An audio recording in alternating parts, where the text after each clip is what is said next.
इसका कलर भी यहाँ पे ब्लू है। तो दोस्तों आज की वीडियो में मैं आपको वीवैप और मूविंग एवरेज को मिलाकर एक ऐसे इंट्राडे ट्रेडिंग स्ट्रेटजी बताने वाला हूं जिसका यूज करके आप डेली सिर्फ एक ट्रेड लेकर स्टॉक मार्केट से रेगुलर इनकम जनरेट कर सकते हैं। ये स्ट्रेटजी बहुत ही ज्यादा सिंपल है और ये वीडियो सिर्फ एजुकेशनल पर्पसेस के है, तो ट्रेडिंग अपने रिस्क पर करें और कभी भी लोन लेकर ट्रेडिंग ना करें क्योंकि इससे बहुत बड़ी मुसीबत पे पड़ सकते हैं। तो चलिए इस वीडियो को शुरू करते हैं।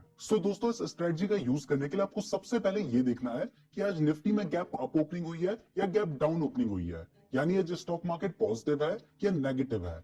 क्योंकि अगर मार्केट पॉजिटिव है तो आप सिर्फ बाय करने वाले ट्रेड लेंगे और अगर मार्केट नेगेटिव है तो आपको सिर्फ शॉर्ट सेल करना है। तो जैसे ही 9:15 पर स्टॉक मार्केट ओपन होता है तो आपने अपना चार्टिंग सॉफ्टवेयर खोल लेना है और उसमें 5 मिनट की कैंडल लगा लेनी है।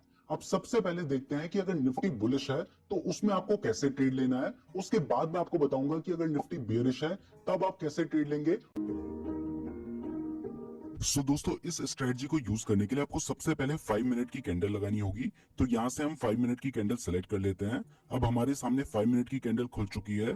तो अब आपको यहाँ पे दो इंडिकेटर्स का यूज करना है। तो इसमें पहला है वीवैप यानी वॉल्यूम वेटेड एवरेज प्राइस, तो एक इंडिकेटर हमने ये लगाना है। और दूसरा है ईएमए यानी एक्सपोनेंशियल मूविंग एवरेज, तो आपने एक्सपोनेंशियल मूविंग एवरेज यहाँ से ऐड कर लेना है। तो अब आपको जो चार्ट है वो कुछ इस तरीके का नजर आएगा और ये चार्ट काफी कंफ्यूजिंग लग रहा है। इसको देखकर कुछ भी समझ नहीं आ रहा है, बहुत सारी लाइनें लगी हुई है।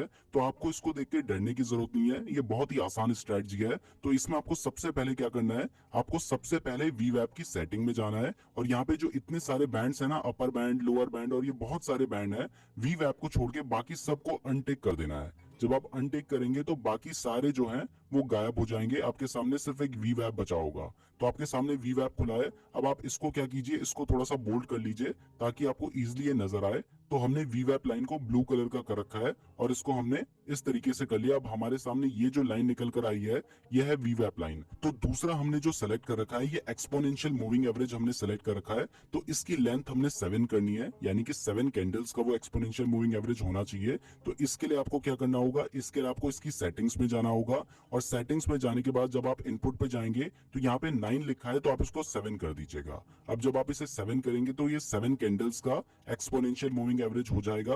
और क्योंकि इसका कलर भी यहाँ पे ब्लू है तो इसका कलर मैं अपने हिसाब से चेंज कर देता हूँ, मैं ब्लैक कर देता हूँ, आप जो चाहे वो कर सकते हैं। और इसको भी मैं थोड़ा सा बोल्ड कर देता हूँ। तो इस तरीके से आपको ये दोनों इंडिकेटर्स लगा लेने हैं। आपको यहाँ तक समझ आ गया होगा तो समझो सब कुछ समझ आ चुका है।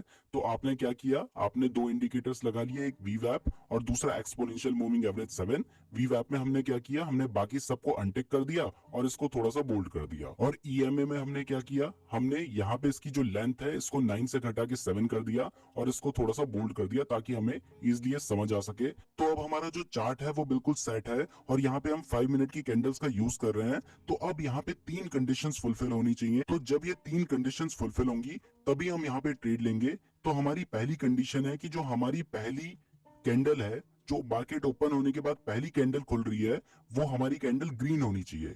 बट आप इस केस में देखेंगे जो टाटा मोटर का स्टॉक मैंने खोल रखा है, इस केस में कैंडल जो है ये रेड बन रखी है। तो हम इस स्टॉक में ट्रेड नहीं करेंगे। आपको ऐसे स्टॉक्स कहाँ पे मिलेंगे जिनकी फर्स्ट कैंडल ग्रीन होगी वो मैं आपको आगे बता दूंगा। तो पहले मैं आपको ये क्लियर कर रहा हूँ कि यहाँ पे 3 कंडीशन फुलफिल होनी चाहिए और पहली जो कंडीशन है वो ये है कि ये जो हमारी फर्स्ट कैंडल है ये ग्रीन होनी चाहिए। लेकिन इस स्टॉक में ये जो कैंडल है ये रेड है, तो हम इस स्टॉक में ट्रेड नहीं करेंगे। हमको कोई दूसरा स्टॉक ढूंढना होगा जिसमें जो फर्स्ट कैंडल है वो ग्रीन बनी हुई है और ये हमें बहुत जल्दी ढूंढना होगा। बट ये सब ढूंढना इतना आसान नहीं है, तो इसके लिए मैं आपको लास्ट में एक तरीका बताऊंगा जिससे आप 5 सेकंड के अंदर ऐसे स्टॉक्स को ढूंढ लेंगे। तो आप उसकी चिंता मत कीजिए, अभी आप इस तरीके को समझिए। तो सबसे पहले हमने ऐसे स्टॉक को अवॉइड करना है जिसमें फर्स्ट जो कैंडल है वो रेड बनी हुई है। फर्स्ट कैंडल रेड जिसमें बनी है वो हम बियरिश वाले टाइम पे देखेंगे। अभी हम बुलिश स्टॉक्स पे ट्रेड करना चाह रहे हैं, हम स्टॉक्स को बाय करना चाह रहे हैं। तो हमारे लिए फर्स्ट जो कैंडल है वो ग्रीन होनी चाहिए। लेकिन क्योंकि यहाँ पे फर्स्ट कैंडल रेड है तो हम इसमें ट्रेड नहीं करेंगे, इसलिए मैं दूसरा स्टॉक यहाँ पे सर्च करता हूँ, वो है अडानी पोर्ट्स का। इसमें जो हमारी फर्स्ट कैंडल है वो ग्रीन बनी हुई है। तो दोस्तों यहाँ पे आपको दिखाई दे रहा है कि ये जो हमारी फर्स्ट कैंडल है ये 8 सितंबर को की लास्ट कैंडल थी और ये 9 सितंबर की फर्स्ट कैंडल है। तो ये जो फर्स्ट कैंडल बनी हुई है ये आपको साफ साफ दिखाई दे रहा है कि ये कैंडल ग्रीन बनी हुई है। तो हमारी फर्स्ट कंडीशन यहाँ पे फुलफिल हो रही है कि हमारी जो कैंडल है फर्स्ट वो ग्रीन बनी होनी चाहिए। तो ये कैंडल ग्रीन बनी हुई है। अब जो हमारी सेकंड कंडीशन है वो ये है कि हमारी जो वीवैप लाइन है वो हमारी इस ग्रीन कैंडल के अंदर होनी चाहिए। तो आपको दिखाई दे रहा है ये जो ब्लू कलर की लाइन है ये इस ग्रीन कैंडल के अंदर से जा रही है, तो इसका मतलब है कि हमारी सेकंड कंडीशन भी फुलफिल हो रही है। और हमारी थर्ड कंडीशन है कि जो हमारी ये एक्सपोनेंशियल मूविंग एवरेज है ये हमारे वी वैप के नीचे होना चाहिए। तो आपको दिखाई दे रहा है कि जो हमारी थर्ड कंडीशन है वो भी यहाँ पे फुलफिल हो रही है। मैं आपको बिल्कुल बताऊंगा कि ये तीनों कंडीशन कौन से स्टॉक्स में फुलफिल हो रही है, वो आप कैसे सर्च कर सकते हैं। तो इसकी आप टेंशन मत लीजिए, वो आपको लास्ट में पता चल जाएगा। तो अभी आप ये समझिए कि हमारी पहली कंडीशन कि फर्स्ट कैंडल हमारी ग्रीन होनी चाहिए, वो भी फुलफिल हो रही है। दूसरी कंडीशन कि जो हमारी ब्लू लाइन है, जो इस केस में ब्लू लाइन है यानी हमारी जो वी वैप वाली लाइन है, ये उस कैंडल को बीच से जानी चाहिए, तो ये कंडीशन भी फुलफिल हो रही है। और जो हमारी थर्ड कंडीशन है कि जो हमारा एक्सपोनेंशियल मूविंग एवरेज है वो वी वैप लाइन से नीचे होना चाहिए। तो यहाँ पे भी आपको दिखाई दे रहा है ब्लू लाइन से नीचे है हमारा एक्सपोनेंशियल मूविंग एवरेज, तो हमारी थर्ड कंडीशन भी फुलफिल हो रही है। तो दोस्तों यहाँ तक आपको ये समझ आ गया है कि आपको कौन से स्टॉक में ट्रेड करना है और उसमें क्या क्या कंडीशंस फुलफिल होनी चाहिए। तो अब हम ये समझते हैं कि ट्रेड कैसे लेना है। तो दोस्तों ट्रेड लेने के लिए आपको क्या करना है कि जैसे ही आपके मार्केट ओपनिंग होने के बाद 5 मिनट वाली कैंडल कंप्लीटली बन जाती है यानी कि 9:20 पे, तब आपको क्या करना है कि उस कैंडल के हाई और लो पॉइंट पे ऐसे दो हॉरिजॉन्टल लाइन खींच लेनी है। जब आप 9:20 पे इस चार्ट को देख रहे होंगे तो आपको ये चार्ट कुछ इस तरीके का नजर आ रहा होगा और इसके आगे की कोई भी कैंडल उस टाइम पे नहीं बन रखी होगी। अब आपको क्या करना है कि जैसे ही कोई कैंडल आपकी इस लाइन को ब्रेक कर देती है तो आपने इसको बाय कर लेना है। और आपका स्टॉप लॉस कहाँ पे होगा? आपका स्टॉप लॉस होगा जो हमने नीचे लाइन खींच रखी है ना इसकी, वो लाइन आपका स्टॉप लॉस होगा। तो अगर आपने इस अडानी पोर्ट के स्टॉक में इस स्ट्रेटजी का यूज किया होता तो आपने यहाँ पे बाय कर लिया होता और आपका जो स्टॉप लॉस होता वो नीचे होता। और आपका जो टारगेट है, टारगेट के लिए यहाँ पे कोई भी फिक्स तरीका नहीं है। तो इसके लिए या तो आप अपना 1:2 या 1:3 का रेशियो यूज कर सकते हैं, बट हर बार वो रेशियो भी काम नहीं करेगा। तो इसके लिए सबसे सही तरीका होगा कि आप ट्रेलिंग स्टॉप लॉस का यूज करें। ट्रेलिंग स्टॉप लॉस के बारे में मैं बहुत बार बता चुका हूँ। जैसे इस केस में आपने 893 रुपीज पर बाय कर लिया और 885 आपका स्टॉप लॉस है, तो जब शेयर की प्राइस बढ़कर 900 रुपीज तक चली जाती है तब आप क्या करो, अपने 885 रुपीज वाले स्टॉप लॉस को बढ़ाकर 893 रुपीज के पास ले आओ जहां पे आपने बाय किया था। उसके बाद मान लो शेयर की प्राइस बढ़कर 905 रुपए तक चली गई, तो अब आप अपने स्टॉप लॉस को 900 पे लेके आ जाओ। ऐसे शेयर की प्राइस 910 तक चली गई तो आप अपने स्टॉप लॉस को बढ़ाकर 905 रुपीज कर दो। ऐसे जब तक शेयर की प्राइस बढ़ती रहती है तब तक आप अपना स्टॉप लॉस भी उसके पीछे पीछे ले जाते रहो। इससे आप ज्यादा से ज्यादा प्रॉफिट कवर कर पाएंगे। तो अगर आप इस स्ट्रेटजी का यूज करके इस तरीके से बाय एंड सेल करते तो आप लगभग 893 रुपीज के आसपास बाय करते और आप 908 रुपीज के आसपास तक सेल कर सकते थे। लेकिन दोस्तों जब आप ट्रेडिंग करते हैं तो वहां पे इंट्राडे ट्रेडिंग की स्ट्रेटजी के साथ साथ साइकोलॉजी बहुत ज्यादा इंपॉर्टेंट होती है। अब अगर आपको अभी भी कोई कंफ्यूजन है तो मैं एक दूसरे स्टॉक का एग्जांपल देता हूं जिसका नाम है इन्फोसिस। तो यहां से आपको सब कुछ क्लियर हो जाएगा। तो इसमें भी आपको दिखाई दे रहा है कि जैसे ही मार्केट ओपन होने के बाद हमारी फर्स्ट 5 मिनट की जो कैंडल बनी है, यहाँ पे हमने 5 मिनट का चार्ट लगा रखा है, तो आपको दिखाई दे रहा है कि जो फर्स्ट 5 मिनट की कैंडल बनी है ये ग्रीन कैंडल है। तो हमारी जो फर्स्ट कंडीशन है कि कैंडल ग्रीन होनी चाहिए वो यहाँ पे फुलफिल हो रही है। दूसरा, हमारा जो वी वैप है वो उस कैंडल के बीच में जाना चाहिए, तो ये जा रहा है। और तीसरा, हमारा जो एक्सपोनेंशियल मूविंग एवरेज है वो वी वैप से नीचे होना चाहिए, तो वो भी यहाँ पे हो रहा है। तो हमारी तीनों कंडीशन यहाँ पे फुलफिल हो रही है। तो जब ये तीनों कंडीशन फुलफिल होती है तो अब हमने क्या करना है, हमने फर्स्ट कैंडल जो हमारी 5 मिनट की कंप्लीट हो जाएगी उसके हायर और लोअर पॉइंट पे दो लाइन खींच लेनी है कुछ इस तरीके से। अब जब आप लाइन खींच लेते हैं तो इसके बाद बाय करने के लिए आपको क्या करना है, जब भी कोई कैंडल इसके हायर पॉइंट को ब्रेक कर देती है तब आपने इसको बाय करना है। तो अगर आपने इस स्टॉक में इस स्ट्रेटजी को अप्लाई किया होता तो बहुत देर तक आपको बाय करने का मौका ही नहीं मिलता। आपको दिखाई दे रहा है कि उसके बाद ये स्टॉक बहुत देर तक साइडवेज ही चलता रहा। लेकिन अच्छी बात यह है कि अगर आप साइडवेज में बाय कर लेते तो आपको लॉस ही होता। तो ये स्ट्रेटजी यहाँ पे बहुत अच्छे से काम की। अब देखो जहां पे इस स्टॉक ने इसके हायर पॉइंट को ब्रेक किया है, अब मैं आपको दिखाता हूँ। अगर आप बाय करते तो आप कहाँ पे बाय करते, जब इसके हायर पॉइंट को ये ब्रेक कर देता। तो देखो यहाँ पर आपको दिखाई दे रहा है कि इस कैंडल ने इसके हायर पॉइंट को ब्रेक कर दिया है। तो जैसे ही ये कैंडल ब्रेक करती आप यहाँ पे बाय कर लेते और उसके बाद देखो शेयर की प्राइस बढ़ती गई और नीचे ही नहीं आई, तो यहाँ पे भी आपको प्रॉफिट होता।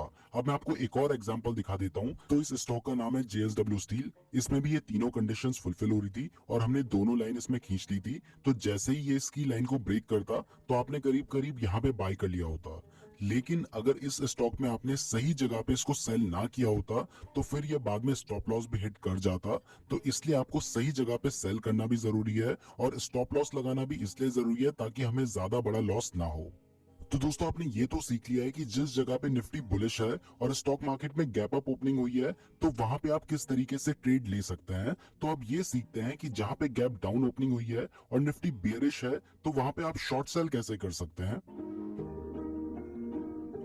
तो दोस्तों अगर आपको शॉर्ट सेल करना है तो इसके लिए ये 3 कंडीशन फुलफिल होनी चाहिए। पहला तो जो फर्स्ट कैंडल है वो बियरिश बननी चाहिए यानी रेड कलर की बननी चाहिए। दूसरा जो वी वैप है वो बॉडी की कैंडल के अंदर होनी चाहिए जैसा कि पहले हो रहा था। और थर्ड है इसमें मूविंग एवरेज वी वैप लाइन के ऊपर होना चाहिए, जबकि बुलिश वाले में वी वैप मूविंग एवरेज के नीचे था। तो अगर ये सब कंडीशन फुलफिल करती हैं तो आप कैसे ट्रेड ले सकते हैं और कैसे शॉर्ट सेल कर सकते हैं अब वो देखते हैं। तो दोस्तों ये एक स्टॉक है रिलायंस इंफ्रास्ट्रक्चर का और इसमें ये तीनों कंडीशंस फुलफिल हो रही हैं जो बियरिश के लिए होनी चाहिए। इसमें पहला है कि जो हमारी फर्स्ट कैंडल बनी है 915 से लेकर 920 के बीच में वो एक रेड कैंडल है। इसमें जो हमारी वीवैप लाइन है इसकी बॉडी के अंदर आ रही है। और तीसरा अगर आप ध्यान से देखेंगे तो इसमें जो मूविंग एवरेज है वो वीवैप के ऊपर है। तो जब ये तीनों कंडीशन फुलफिल करती हैं तो यहाँ पे भी आपको उसी तरीके से लाइन खींच लेनी है जैसे आप बुलिश वाले में लाइन ड्रॉ कर रहे थे वैसे ही यहाँ पे भी ड्रॉ करनी है। तो जो हमारी फर्स्ट कैंडल है इसका जो लोअर पॉइंट है और जो हाइयर पॉइंट है इन दोनों से लगते हुए हमें 2 हॉरिजॉन्टल लाइन इस तरीके से ड्रॉ कर लेनी है। अब क्योंकि आप यहाँ पे शॉर्ट सेल कर रहे हैं तो यहाँ पे आपका जो स्टॉप लॉस होगा वो होगा फर्स्ट कैंडल का जो हाइयर पॉइंट है वहां पर। और शॉर्ट सेल आप तब करेंगे जब कोई भी कैंडल इसका जो लोअर पॉइंट है उसको ब्रेक कर देगी। तो जैसे इस कैंडल ने इसके लोअर पॉइंट को ब्रेक कर दिया है तो आप यहाँ पे शॉर्ट सेल कर देते और उसके बाद देखेंगे आपकी शेयर की प्राइस गिरती गई तो यहाँ पर भी आपको प्रॉफिट हो जाता। दोस्तों मैं उम्मीद करता हूं कि अब आप समझ गए होंगे कि इस स्ट्रेटजी का यूज करके ट्रेड कैसे लेना है। दोस्तों इस स्ट्रेटजी का यूज कैसे करना है वो तो आप समझ चुके हैं, बट हर स्ट्रेटजी में कुछ कमियां भी होती हैं तो आप वो भी जान लीजिए। तो इसकी पहली कमी यह है कि इस स्ट्रेटजी को आप सिर्फ दिन में एक बार ही यूज कर सकते हैं क्योंकि इसमें हम फर्स्ट 5 मिनट की कैंडल का यूज करते हैं और जैसे ही उसकी नेक्स्ट कैंडल या उसके बाद कोई भी कैंडल ब्रेकआउट दे देती है तो तब हम उस ट्रेड में एंटर करते हैं। इसलिए हमें टाइम का बहुत ज्यादा ध्यान रखना होगा। और इस स्ट्रेटजी की दूसरी कमी यह है कि इसमें हमारा जो टारगेट है वो कुछ खास क्लियर नहीं है कि कहां पर हमारा टारगेट होगा। इसलिए आप यहाँ पर ट्रेलिंग स्टॉप लॉस का यूज करें तो वो ज्यादा बेटर होगा। तो इस स्ट्रेटजी का यूज करते हुए इन दोनों बातों का ध्यान रखें।